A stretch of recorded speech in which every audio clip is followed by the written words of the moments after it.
Rizka Andriani SSI MPD selaku dosen pengampu mata kuliah analisis real dan teman-teman yang saya banggakan.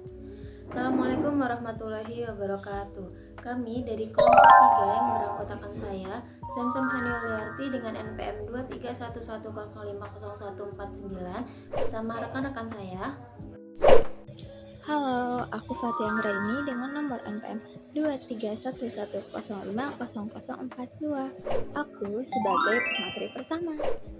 Halo, nama saya Eka Lili Patria dengan NPM 23110500038. Di sini saya sebagai pemateri ketiga atau pemateri terakhir, jadi kalian harus nonton sampai akhir ya. Stay tune. Oke, baiklah. Jadi di sini kami akan mempresentasikan materi mengenai limit superior dan inferior.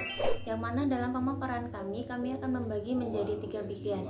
Yang pertama ada mengenai definisi, yang kedua mengenai teorema, dan yang terakhir mengenai contoh soal. Baiklah, langsung saja kita masuk ke materi yang pertama, yaitu mengenai definisi yang akan disampaikan oleh rekan saya. Selamat menyaksikan. Jadi, sebelum kita memasuki materi limit superior dan limit inferior, kita harus memahami dulu alasan kenapa konsep ini diperlukan. Saat kita mempelajari barisan bilangan real, biasanya kita ingin tahu apakah barisan tersebut memiliki limit. Namun, kenyataannya tidak semua barisan memiliki limit, meskipun barisan itu tetap memiliki pola atau kecenderungan tertentu. Pada bab ini, diperkenalkan konsep limit superior dan inferior dari suatu barisan bilangan real. Nah, kedua operasi limit ini penting karena limit superior dan limit inferior dari suatu barisan selalu ada, dan hal ini berbeda dengan limit barisan. Suatu barisan bilangan real dapat mempunyai limit, tetapi dapat juga tidak mempunyai limit. Pada subbab ini diperkenalkan konsep limit yang selalu ada dari suatu barisan, yaitu konsep limit superior dan konsep limit inferior. Limit superior dan limit inferior itu membantu kita untuk melihat batas atas dan bawah dari perilaku suatu barisan. Keduanya ini memberikan cara baru untuk mendeskripsikan barisan yang tidak konvergen. Oke, selanjutnya kita masuk ke definisi. Yang pertama, limit superior dari Xn itu adalah infimum dari himpunan V dengan V elemen bilangan real sedemikian sehingga V kurang dari Xn untuk bilangan berhingga terbesar dari N elemen netral atau bilangan asli. Nah, sehingga dapat ditulis menjadi limit superior dari Xn atau limit atas dari Xn. Selanjutnya, limit inferior dari Xn itu adalah supremum dari himpunan W dengan W elemen bilangan real sedemikian sehingga Xn kurang dari W. Untuk bilangan berhingga terbesar dari M itu elemen bilangan natural atau asli, sehingga dapat ditulis menjadi limit infimum Xn atau limit infimum X atau limit bawah dari Xn. Baik, selanjutnya saya melanjutkan materi yang sudah dijelaskan oleh rekan saya, yaitu saya akan melanjutkan materi tentang pembuktian teorema yang sudah dijelaskan oleh rekan saya. Jadi untuk pembuktian yang pertama itu teoremanya kan jika Xn adalah urutan terbatas dari bilangan real, maka pernyataan berikut ini bilangan real adalah ekuivalen, yaitu X bintang sama dengan limit suprimum Xn.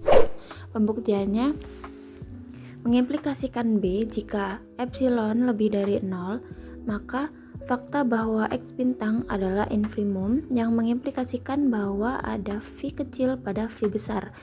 Sedemikian sehingga X bintang kurang dari sama dengan V kurang dari X bintang plus epsilon.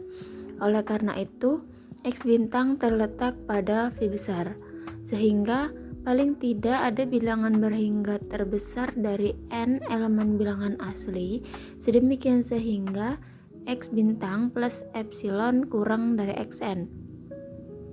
Kemudian X bintang kurang dari epsilon tidak berada pada V besar. Jadi ada bilangan terbatas dari N elemen bilangan asli, sedemikian sehingga X bintang kurang dikurang epsilon kurang dari xn. Lalu teorema yang kedua, jika epsilon lebih dari 0, terdapat bilangan berhingga terbesar dari n elemen bilangan asli, sedemikian sehingga x bintang ditambah epsilon kurang dari xn. Namun, ada bilangan tak berhingga dari n elemen bilangan asli, sedemikian sehingga x bintang dikurang epsilon kurang dari xn. Maka pembuktiannya, kita implikasikan C jika diberikan epsilon lebih dari 0, maka untuk semua m yang cukup besar diperoleh um kurang dari sama dengan x kuadrat plus epsilon. Karena itu diperoleh infimum di mana m elemen bilangan asli kurang dari sama dengan x kuadrat ditambah epsilon. Karena ada bilangan tak terhingga n elemen bilangan asli, sedemikian sehingga x bintang dikurang epsilon kurang dari xn. Nah, maka x bintang dikurang epsilon kurang dari untuk semua m elemen bilangan asli, dan karena itu x bintang dikurang epsilon kurang dari sama dengan infimum untuk di mana m elemen bilangan asli. Karena epsilon kurang dari 0, dapat disimpulkan bahwa x bintang sama dengan infimum di mana m elemen bilangan asli. Selain itu, karena urutan merupakan penurunan yang monoton, maka diperoleh infimum sama dengan limit Yang ketiga, yaitu jika sama dengan suprimum xn di mana n lebih dari sama dengan m, lalu x bintang sama dengan infimum di mana m elemen dari bilangan asli sama dengan limit Maka pembuktiannya, kita implikasikan D, misalkan x besar aksen sama dengan xnk adalah urutan konvergen dari x besar sama dengan xn. Karena nk lebih dari k, terdapat xnk kurang dari sama dengan uk. Dan karena itu limit x besar aksen kurang dari limit xnk sama dengan x bintang. Sebaliknya, terdapat n1 sedemikian sehingga u1 dikurang 1 kurang dari sama dengan xn1 kurang dari sama dengan u1. Secara induktif didapatkan nk plus 1 lebih dari nk, sedemikian sehingga uk dikurang 1 per k plus 1 kurang dari xnk plus 1 kurang dari sama dengan UK. Maka limit UK sama dengan X bintang. Kemudian X bintang sama dengan limit XNK, dan karena X bintang elemen S. Cukup sekian materi dari saya, akan dilanjutkan oleh pemateri selanjutnya. Baiklah, di sini saya akan membuktikan pembuktian yang terakhir, yaitu D. Jika S adalah himpunan dari beta selanjutnya oleh Xn, maka X bintang sama dengan suprimum S. Buktinya yaitu mengimplikasikan A jika W sama dengan suprimum S diberikan epsilon lebih dari 0. Maka paling tidak ada banyak N dengan W plus epsilon kurang dari Xn. Oleh karena itu, W ditambah epsilon berada pada V dan limit suprimum xn kurang dari sama dengan W plus epsilon. Di sisi lain, ada urutan selanjutnya dari xn yang konvergen ke beberapa bilangan lebih besar dari W dikurang epsilon, sehingga W dikurang epsilon tidak berada pada V. Dan karena itu, W dikurang epsilon kurang dari sama dengan limit suprimum xn. Karena epsilon lebih dari 0, dapat disimpulkan bahwa W sama dengan limit suprimum xn. Nah, di sini kita akan melanjutkan ke contoh soal. Contoh soal yang pertama, itu diberikan barisan xn sama dengan 1 ditambah minus 1 pangkat n. Dengan bentuk pecahannya, xn sama dengan 2 jika n genap dan 0 jika n ganjil. Oleh karena itu, AK sama dengan 0 untuk setiap K dan BK sama dengan 2 untuk setiap K. Jadi, limit suprimum xn itu sama dengan 2 dan limit imprimum xn sama dengan 0. Oke, ini contoh soal yang kedua, yaitu diberikan barisan minus 1 pangkat n ditambah 1 per n, maka xn sama dengan min 1 pangkat n ditambah 1 per 2, dengan xn-nya yaitu minus 1 ditambah 1 per n untuk n ganjil, 1 ditambah 1 per n untuk n genap. Untuk mencari limit superior dan inferior dari barisan xn, dibentuk himpunan EX sama dengan XN, N-nya lebih dari sama dengan K.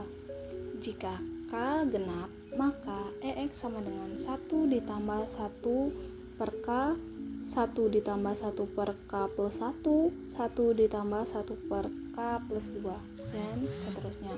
Oleh karena K genap, B, K sama dengan suprimum EX sama dengan 1 ditambah 1 per K, dan AK sama dengan imprimum EX sama dengan min 1.